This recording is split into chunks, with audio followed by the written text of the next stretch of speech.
অনেকেই বলতেছে শুনতেছি যে নারীদের কান্না বিশ্বাস করতে নেই, তারা নাকি মিলনের সুখের সময়েও কান্না করে।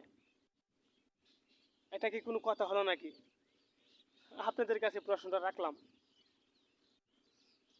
তো শুনেন, মা জাতি তাদেরকে সম্মান করতে হয়।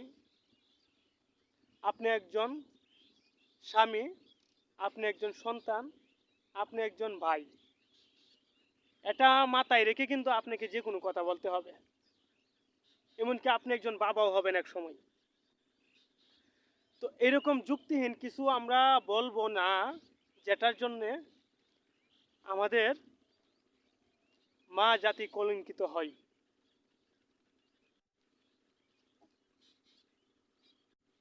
এই কথাগুলা যদি কোনো নাস্তিক কান্ট্রির মধ্যে বলে তাহলে এটা মেনে নেওয়া যায়, বিকজ তাদের কিন্তু কোনো জাতিভেদ নেই।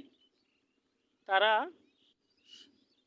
অবৈধ সম্পর্কে বেশি জড়িয়ে থাকে। এটার মধ্যে কোনো ইহুদিরা মা, সন্তান, বোন এগুলা খুঁজে না। তো আমার এই কথাগুলো অবশ্যই অনেকে সহজে বুঝতে পারছেন, যেহেতু আমরা একটা বাংলাদেশ ইসলামিক কান্ট্রি, এখানে মা জাতির সম্মান রয়েছে। তো এরকম কিছু বলবো না যেটার জন্য তারা কলঙ্কিত হয়, কিংবা আমাদের সারা বাংলাদেশে নারীরা কলঙ্কিত হয়। যেহেতু এখন সোশ্যাল মিডিয়ার প্ল্যাটফর্ম, আবেগের বশে অনেক অনেক কিছু বলি। একটা কথা বলার পরে কিন্তু এটা যেহেতু অ্যান্ড্রয়েড যুগ, এটা ছড়িয়ে পড়ে।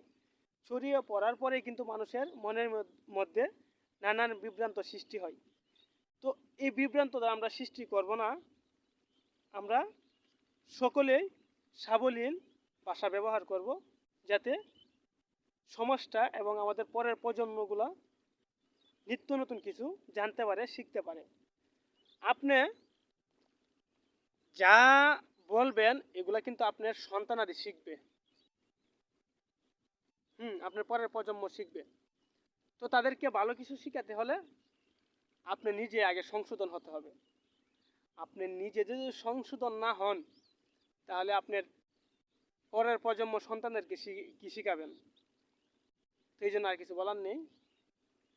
আমার ভিডিওটা যদি আপনাদের উপকৃত হয়ে থাকে, তাহলে চ্যানেলটা সাবস্ক্রাইব করবেন। পেজে থাকলে শেয়ার করে, ফলো করে পাশে থাকবেন। আল্লাহ হাফেজ।